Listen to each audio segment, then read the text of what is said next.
The Knights of the Cross by Henryk Sienkiewicz. Subscribe if you want more audiobooks like this. Chapter 55. Durand awoke from his long sleep in the presence of the priest. He forgot what had happened to him and where he was. He began to feel around in bed and at the wall. The priest caught him in his arms and wept, tenderly kissing him, and said, "It is I. You are at Zbykow, brother Durand.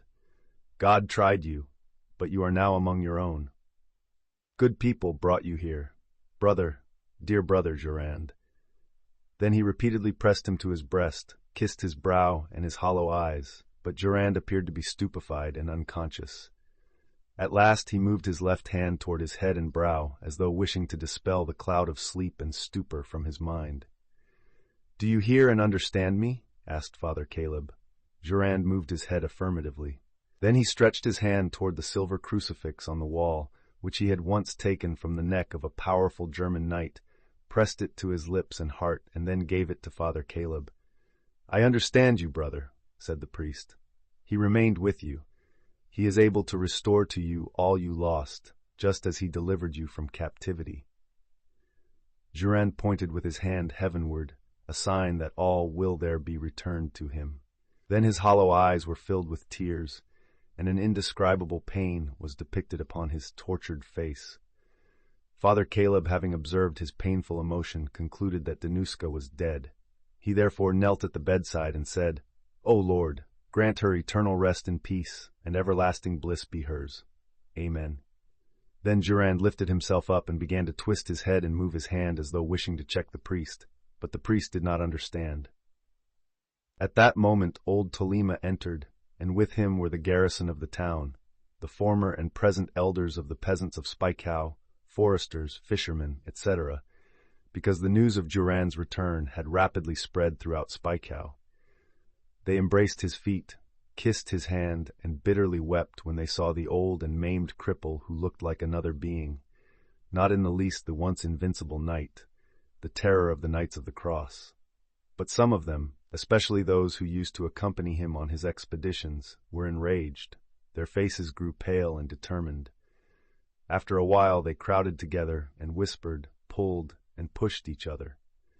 Finally a certain Suchars, a member of the garrison and village blacksmith, approached Durand, clasped his feet and said, "We intended to go to Szczytno as soon as they brought you here, but that knight who brought you hindered us. Permit us, sir, now. We cannot leave them unpunished. Let it be now as it was long ago. They shall not disgrace us and remain scatheless. We used to fight them under your command. Now we will march under Tolima or without him. We must conquer Szczytno and shed the dog blood. So help us God." "So help us God," repeated several voices. "To Szczytno. We must have blood."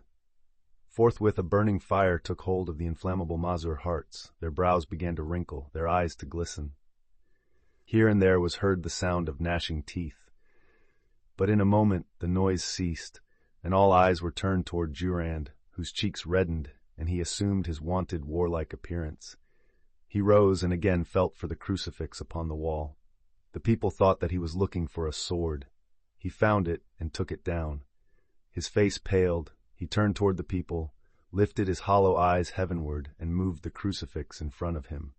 Silence reigned. It was beginning to get dark. The twittering of birds retiring upon the roofs and trees of the village penetrated through the open windows. The last red rays of the setting sun penetrated into the room and fell upon the raised cross and upon Durand's white hair.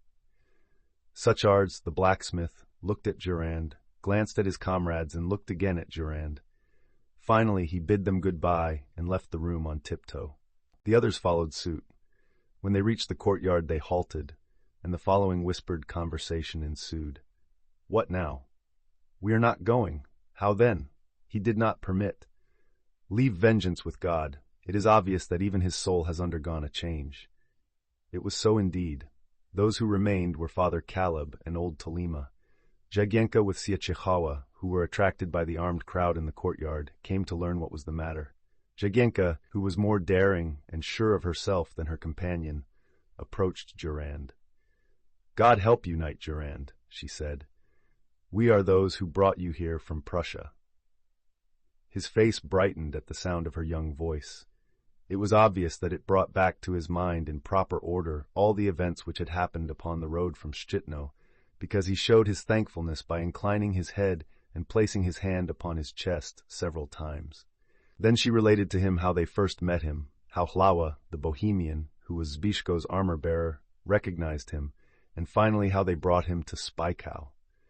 She also told him about herself, that she and her companion bore a sword, helmet, and shield for the knight Mako of Bogdaniec, the uncle of Zbyszko, who left Bogdaniec to find his nephew, and now he had left for Szczytno and would return to Spykow within 3 or 4 days.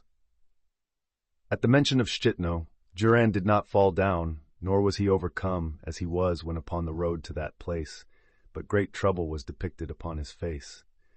But Jagiełło assured him that Mako was as clever as he was manly, and would not let himself be fooled by anybody. Besides that, he possessed letters from Liechtenstein, which enabled him to travel in safety everywhere. These words quieted him considerably. It was obvious that he wished to get information about many other things, but as he was unable to do it, he suffered in his soul. This the clever girl at once observed and said, "We shall often talk about things, then everything will be told." Then he smiled and stretched out his hand and placed it upon her head for a while. It seemed he was blessing her. He thanked her indeed very much, but as a matter of fact he was touched by the youthful voice like the warbling of a bird. When he was not engaged in prayer, as he was almost all day, or asleep, he wished to have her near him, and when she was not there, he yearned to hear her speak, and endeavored by all means in his power to call the attention of the priest and Tolima that he wished to have that delightful boy near him.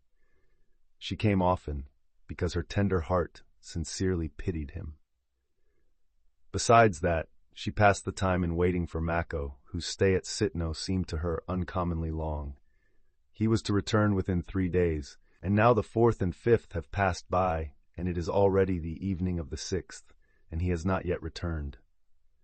The alarmed girl was ready to ask Tolima to send a searching party, when suddenly the guard upon the watch-oak signaled the approach of some horsemen, and in a few moments was heard the tramp of the horses upon the drawbridge, and Hlawa, accompanied by a courier, appeared in the courtyard. Jagiełło, who had left her room to watch in the courtyard before their arrival, rushed toward Hlawa before he dismounted. "Where is Mako?" she asked, with beating heart and alarmed. "He went to Prince Witold, and he ordered you to stay here."